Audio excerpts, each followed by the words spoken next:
Hello everybody, welcome to the special cupcake tutorial and I'm very excited to have you here. So for starters, we are going to be making triple of our recipe. So everything here has been tripled. So I have my cup of flour already measured, 7.5 cup of flour, all-purpose flour.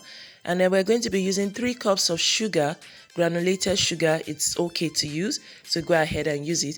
12 medium-sized eggs broken, and make sure that you are using fresh eggs. And then we are using vegetable oil. Yes, you can use any brand of vegetable oil, just make sure it's good quality oil. So we are using 3 cups of vegetable oil here, and then baking powder, whichever brand you want to use, 3 tablespoons, and some salt. So let's get right into making our delicious cupcake. If you want, you can use flavor, it's optional. So let's get started. The first thing we are going to do is to pour our eggs into a clean bowl and whisk it till everything is properly mixed.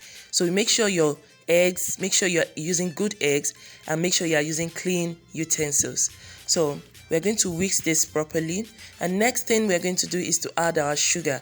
Now this step is very important because we want all our sugar granules to be properly dissolved, and this step is paramount to getting your fluffy and good cake at the end of the day. So we are going to whisk and whisk till everything is properly dissolved and incorporated together. So whisk, whisk, whisk, whisk, whisk, whisk. Now after whisking our eggs and sugar together, we're going to add our vegetable oil. You can see everything is properly mixed there. You see the sugar granules have dissolved into the eggs. So the next thing we do is to add in our vegetable oil. Like I said, feel free to use whatever brand you want to use, but just make sure that you are using a good quality oil. So we're going to whisk this properly together. Now the next thing we're going to do is to add our baking powder into our flour. Make sure you sieve your flour, very important. So I'm measuring 3 level tablespoons of baking powder into our flour.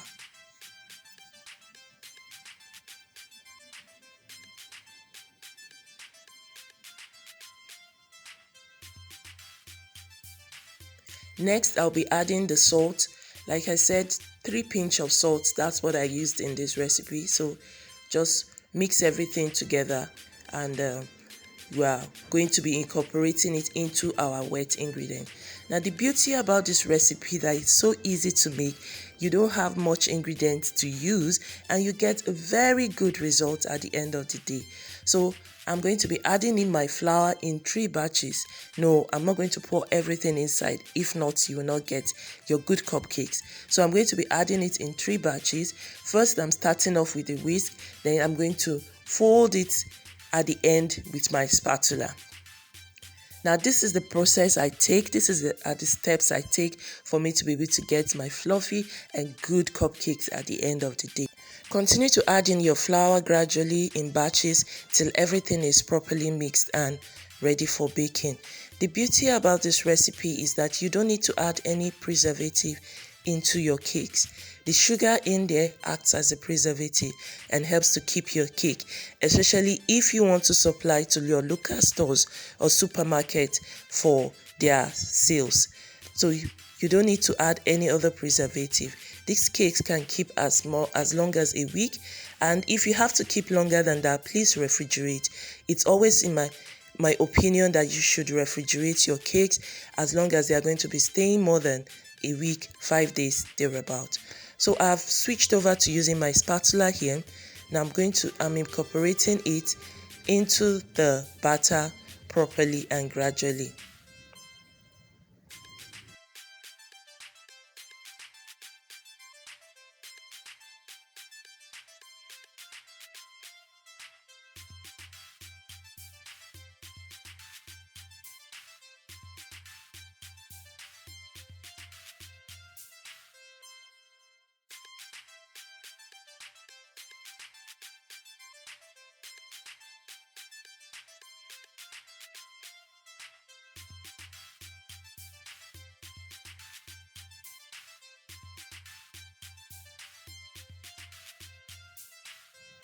After we're done mixing, now I'm going to be putting my batter into my cupcake liner in my cupcake pan.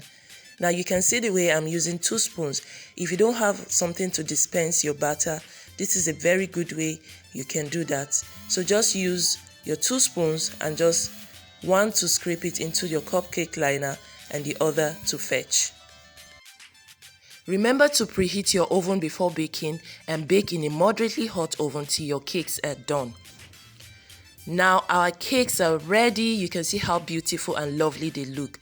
So after baking, you can just bring it out from the oven, let it cool down a little, and then package it in your cellophane bag and put on your stickers and off. You can send off to your birthday parties, wedding and all that. Now if you have to supply to a local store, make sure it cools down properly before you package them. Now I'm putting my own because I still want it moist, I still want it fresh by the time they will be eating it at the birthday party. So everyone, thank you for joining me. Thank you for signing up. I'm glad you got value. I look forward to hearing your feedback. I look forward to hearing from you how you made yours, and I'm sure it's going to be a pleasant experience. Thank you.